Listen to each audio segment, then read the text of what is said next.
ninawatakia kila la heri katika michezo hiyo, lakini nina imani kwamba mtapeperusha bendera vizuri ya Wizara ya Ardhi kwa kurudimia na makombe mengi.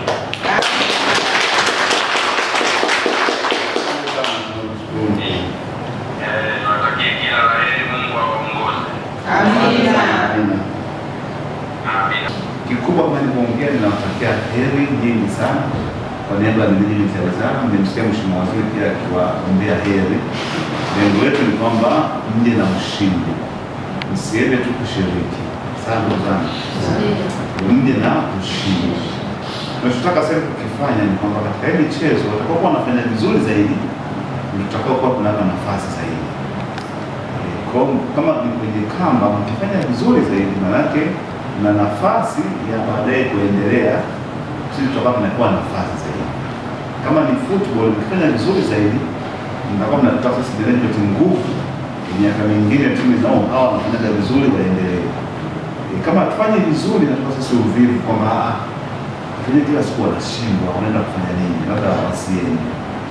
Sawa ndugu zangu, sisi kama management ya wizara tumekusudia kuwapa nafasi ya kufanya kazi pia na kushiriki mazoezi katika kuandaa timu ili zote tuwe na timu imara ambazo zinakwenda kuleta ushindani.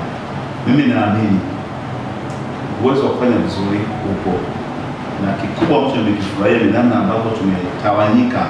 Kuna watu wa Sumbawanga, kuna watu wa Misungwi, kuna watu wa Kondoa, kuna watu wa Dodoma.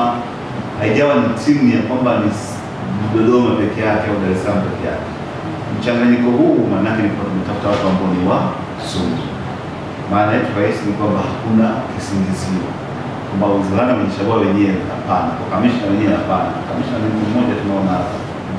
Kwa DPN News kuna mtu mmoja, mwingine na sijara si mtu mmoja, si wawili. Sehemu kubwa tumetawanyika kutoka maeneo mbalimbali. Kwa hivyo mkienda kule mwende kushindana, sio tu kushiriki. Sawa? Mwende kwa lengo la kushindana.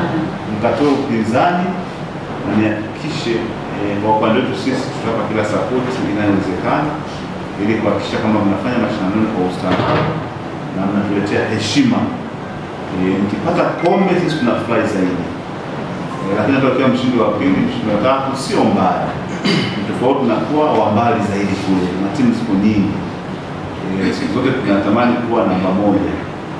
Lakini nakumbuka mwaka jana kama somo kajuzi netball tulikuwa heshima kubwa sana kwenye mashindano. Na tukafika mpaka nafasi ya pili kama sikosei mwaka juzi. Michezo inataka pia uadilifu, ndio utafanikiwa zaidi. Kwa hiyo na mimi nawaasa hilo tu, vinginevyo kama nilivyosema katibu mkuu, tutashirikiana naye kuhakikisha kwamba kuja na makombe basi tunatimiza lile ambalo katibu mkuu